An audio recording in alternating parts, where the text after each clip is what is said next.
Welcome, dear friends, to Lotus of Dharma, a space where we explore the art of mindful living through the timeless wisdom of the Buddha. Today's video bears the question that may echo in many hearts. How can we truly care for ourselves in the later chapters of life?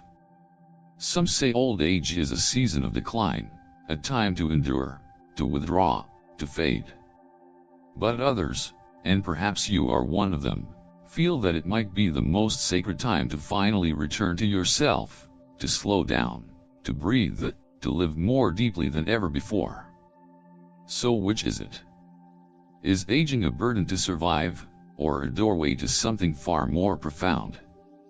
In this video, I'll share with you 8 deeply reflective practices rooted in Buddhist teachings, practices that can help you walk through your later years with more clarity, compassion, and peace. But before we begin, I invite you to like, share, and subscribe to our channel. Your support is the light that helps us continue spreading these teachings to those who may need them the most. Now, let us begin.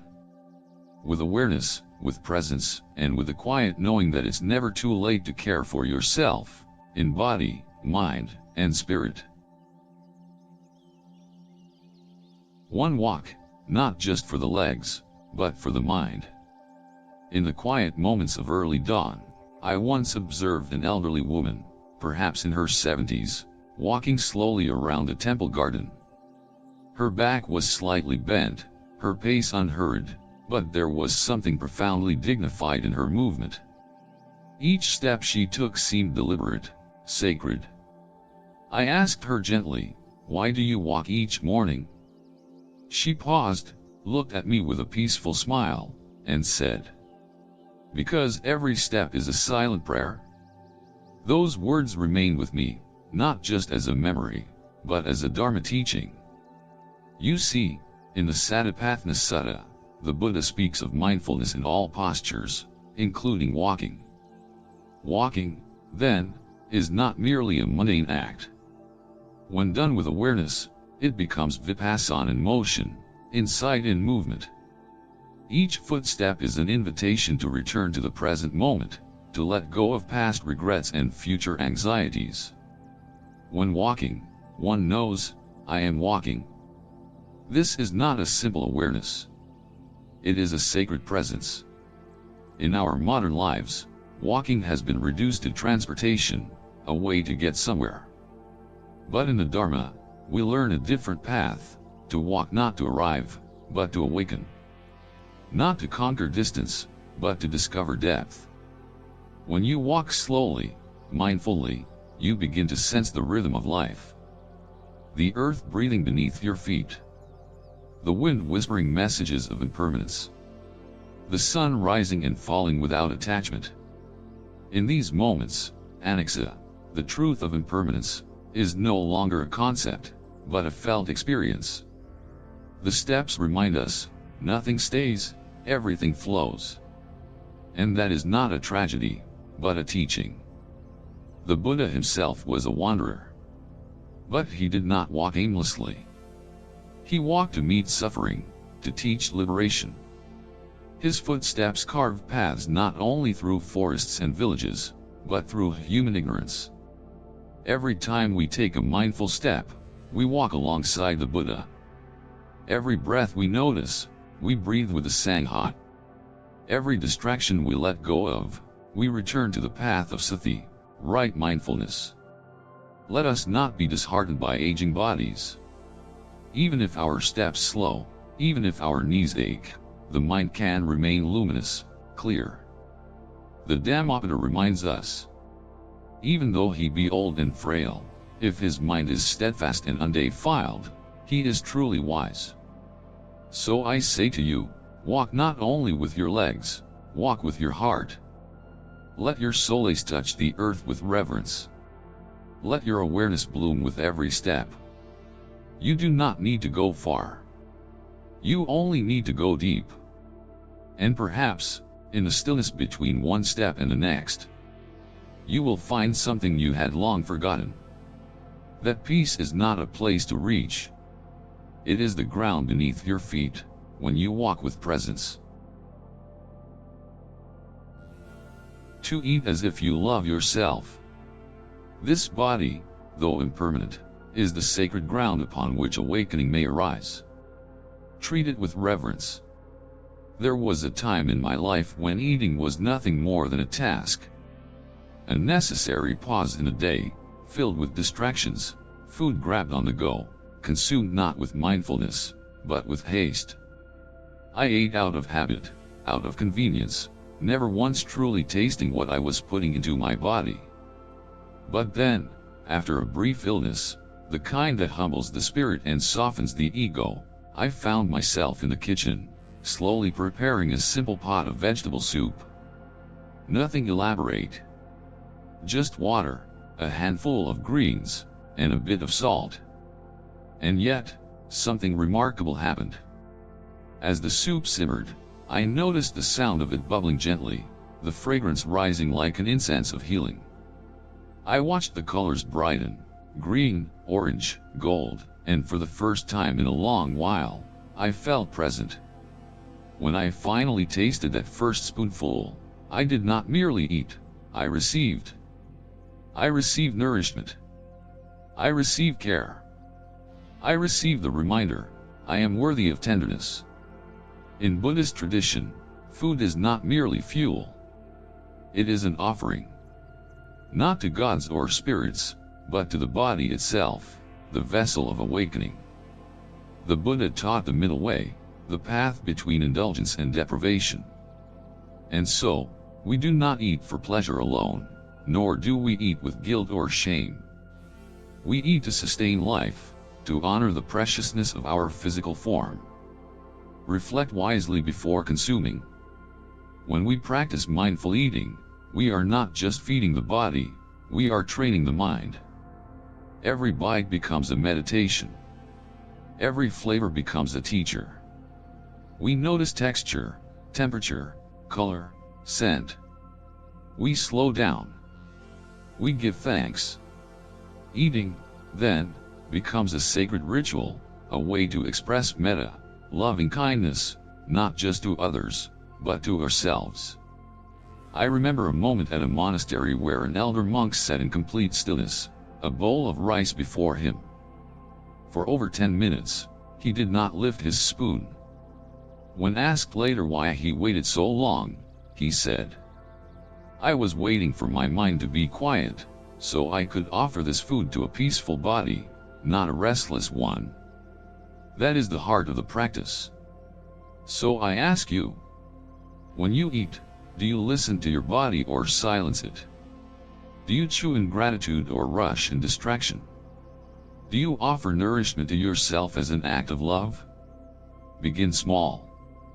Add one mindful meal each day. Choose fresh ingredients not because they are healthy, but because they reflect the interconnectedness of life: soil, sun, rain, farmer, cook, and now you. Let each meal remind you, you are not a machine to be fueled. You are a sacred being, worthy of care. And so, eat not with guilt. Eat not with mindlessness. Eat as if every bite is a whispered promise to yourself. I am here. I am alive. I am loved.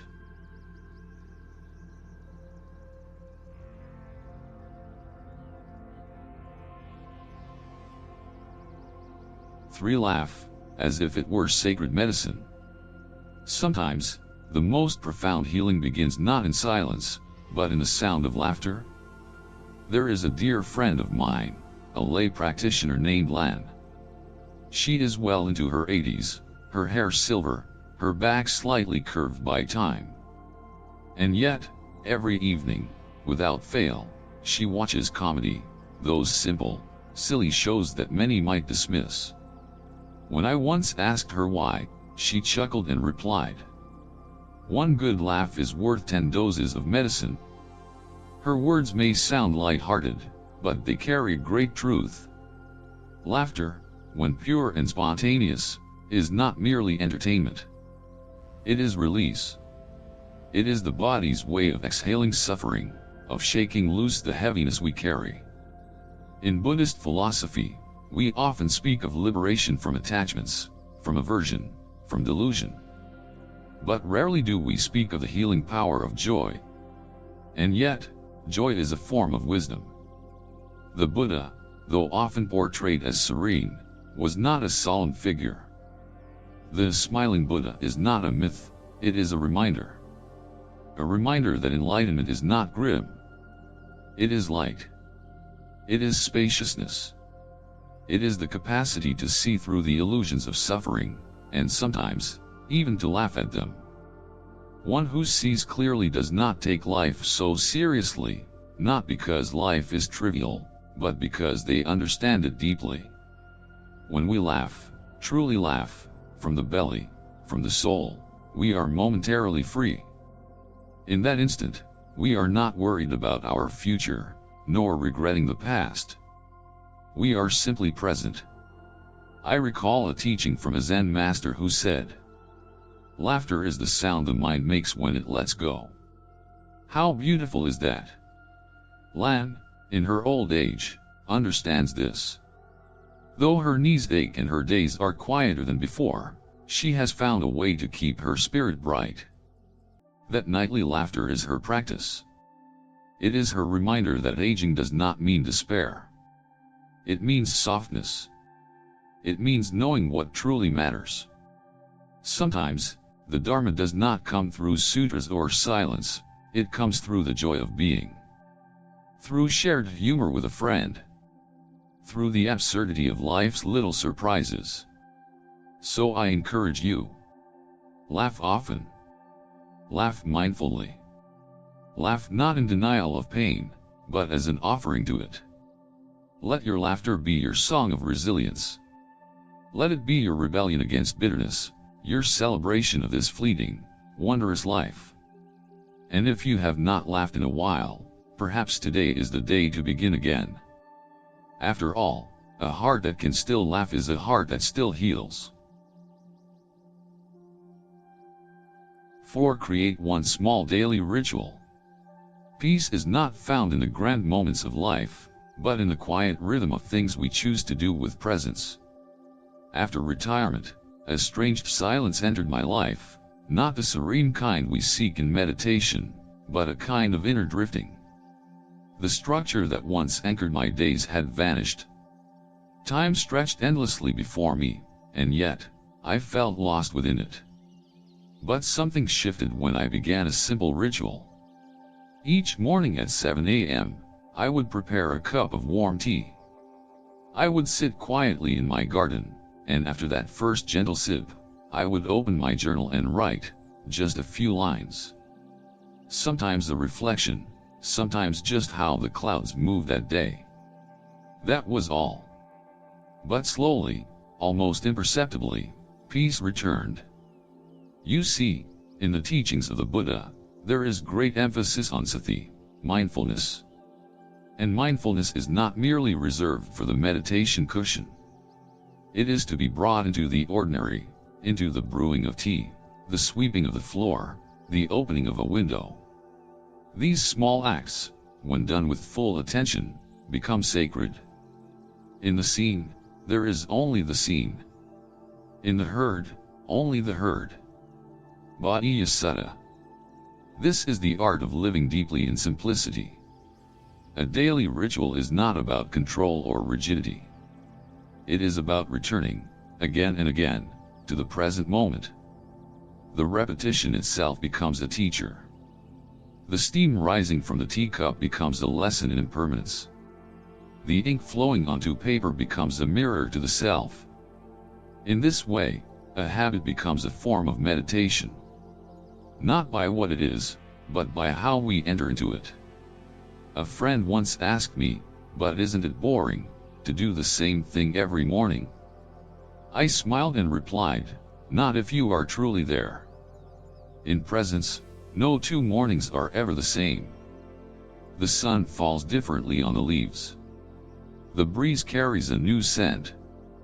And within yourself, subtle shifts, emotions, insights, gratitude, begin to bloom.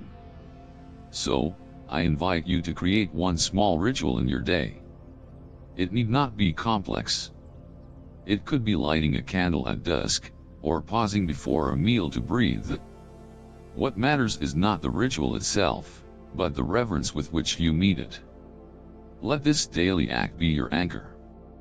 Let it remind you that in a world of impermanence, presence is your true home. 5. Do not be afraid to reconnect with others. No one walks the path alone. In the heart of connection, we remember we belong to each other. There was a moment, quiet and unexpected, that pierced my heart with tenderness. One afternoon, my daughter called. It wasn't a holiday, nor was there any urgent news. We simply talked. About the weather, about her morning coffee, about nothing in particular. And yet, when I hung up, I wept. Not from sadness, but from a deep, unspoken joy. Because for those few minutes, we were together, not by proximity, but by presence. And sometimes, that is all the heart needs. In Buddhist teaching, we often speak of interbeing, the truth that no one exists independently. Just as a single leaf cannot grow without the sunlight, the soil, the rain, and the tree itself, we too are supported by countless conditions, seen and unseen. This is, because that is. THNH. Modern life often praises self-sufficiency. We are taught to be strong, to rely only on ourselves. But true strength is not in isolation.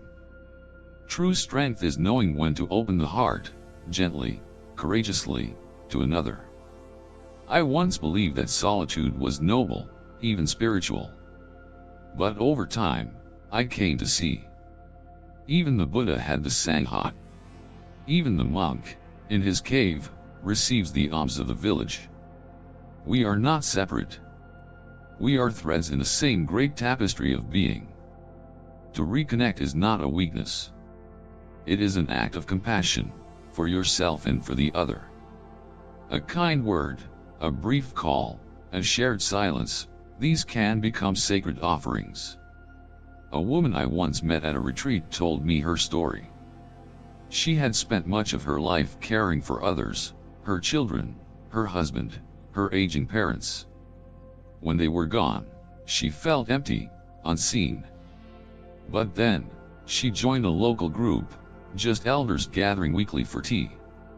She said, "I didn't need someone to fix me. I just needed someone to see me."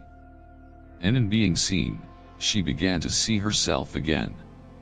So, if there is someone in your life, a friend, a sibling, even a stranger, that your heart nudges you to reach out to, don't hesitate.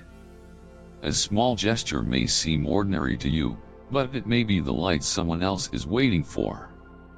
And if you feel alone, remember, there is no shame in longing for connection. We were not meant to carry everything alone. Sometimes, the most healing thing is simply to say, "I'm here. Would you like to talk?" No advice. No solution. Just presence. Because in that moment, you are offering the most beautiful gift a human can give, your attention, your care, your being. And in doing so, you are not only healing others. You are healing the part of yourself that remembers. You were never truly alone.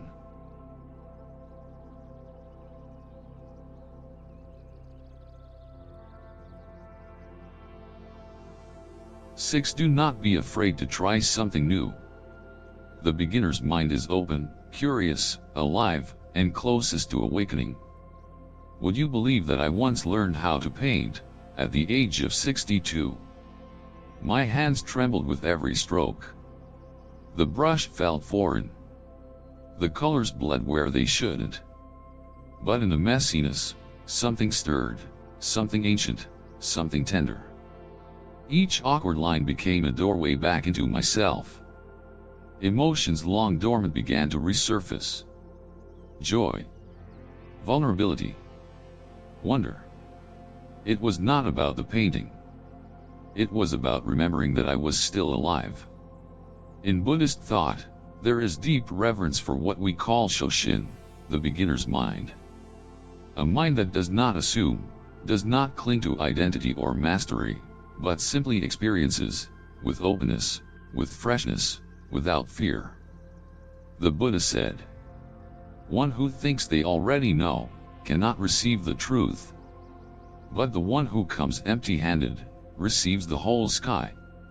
When we try something new, whether it's painting, dancing, planting a tree, or learning to speak a new language, we are not just expanding our skills. We are dissolving the walls of habit. We are stepping out of the known and into the mystery of life itself. Many people fear novelty in old age. They say, "I'm too old for that," or "I wouldn't know where to begin." But I tell you this, beginnings are not for the young, they are for the brave. Because in truth, nothing is ever the same. No breath is the same as the last. No sunrise repeats itself. The Dharma is ever flowing, and so must we be. When I picked up the paintbrush, I didn't just create a picture. I created a space in my heart where playfulness could return. Where failure didn't sting. Where curiosity became my teacher.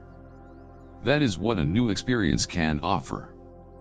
A chance to see the world, and yourself, not through the eyes of age or accomplishment, but through the eyes of wonder. So, if there is something your heart has quietly longed for, a class you never dared to take, a place you've always wanted to visit, a story you've wished to write, listen to it. You don't have to be good. You only have to be willing. Because every time you try something new, you are saying to life, "I am still here. I am still learning. I am still becoming." And perhaps that, more than anything, is what it truly means to be alive. 7. Sleep well, for it is an act of self-compassion. Rest is not laziness. It is the body's prayer, the mind's renewal, and the spirit's homecoming. In the stillness of night, long after the world has quieted, there is a sacred space waiting, a space we often overlook, rush through, or even resist. We call it sleep. But sleep is not just a biological function. It is a ritual of healing, a gentle surrender where the body repairs, the heart softens, and the mind is invited to return to stillness. There was a time when my nights were restless. I would lie awake, wrapped in thoughts like tangled vines, regrets of yesterday, worries of tomorrow, even trivial things like errands or forgotten conversations. It felt endless. But over time, I began to treat sleep not as a task to get through, but as a ceremony of loving kindness toward myself. Each night, before bed, I would light a stick of incense, not for the gods, but for the quieting of my spirit. I would breathe slowly, deeply. I would play soft meditation music, not to fall asleep, but to fall inward. In those moments, the transition between day and night became sacred. The Buddha spoke of the middle way, not too much, not too little. Rest, too, must follow this path. Not indulgence, not neglect, but balance. In the Vinaya, the monastic code, even monks are instructed to sleep mindfully, to reflect before lying down, to cultivate gratitude, to rest the body with awareness. Why? Because how we sleep affects how we wake, and how we wake shapes the quality of our consciousness. Sleep, when approached with presence, becomes more than rest. It becomes a return to wholeness. A woman once told me, "I feel guilty if I sleep too long. I feel like I'm wasting time." I smiled gently and said, "But what if sleep is the time your soul chooses to speak, and you've been too awake to hear it?" So tonight, I invite you. Before you sleep, pause. Not to scroll, not to worry, but to bless the day that has passed, and to welcome the soft arrival of rest. Light a candle. Whisper a word of gratitude. Place your hand on your heart and say, I have done enough for today. Because you have. And because you, too, deserve to be held, by peace, by breath, by sleep itself. 8. Celebrate yourself, because you are worthy. To honor oneself is not pride, it is gratitude for the path you have walked and the courage it took to walk it. She was a quiet woman, gentle in speech, steady in presence. For over 40 years, she had cared for others, her children, her husband, her aging parents. She gave everything.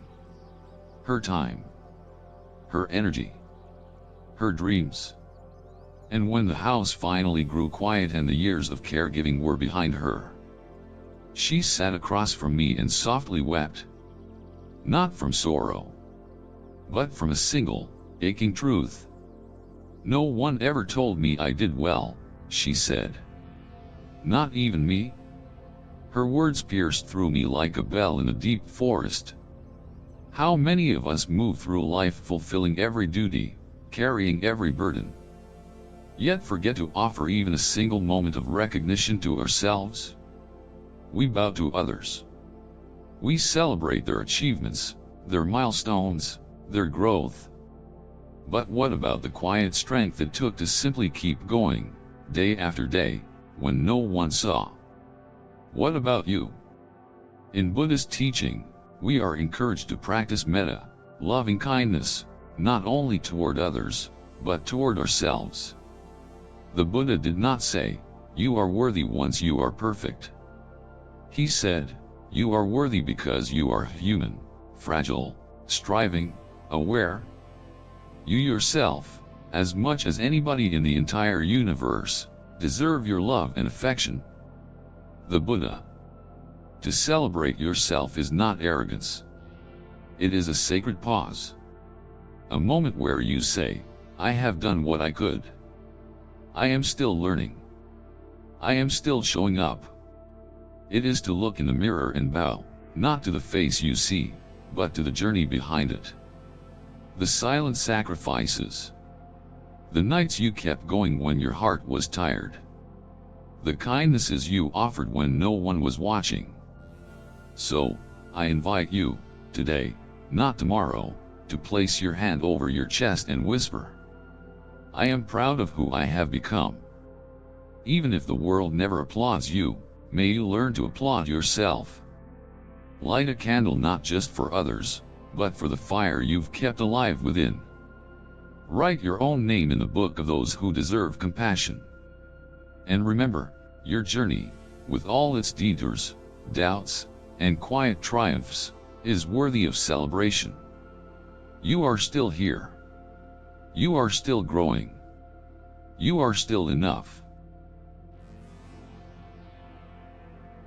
Dear friend, if you've journeyed with us to this point, I offer you my deepest gratitude. Because what you've just listened to is not simply a list of advice, it is a call to come home, to yourself. In a world that often tells us we are too old, too late, or no longer needed, Buddhist wisdom reminds us. Every breath is a beginning. Every moment is a teacher. Every step is the path. Whether it's walking with intention, eating with love, laughing with lightness, or simply resting in stillness, these are not luxuries. These are your birthright. So today, ask yourself not, what must I fix? But rather, what can I honor within myself? And if one of these practices touched you deeply, if it reminded you of something you forgot, or awakened something you never knew, I invite you. Leave a comment below.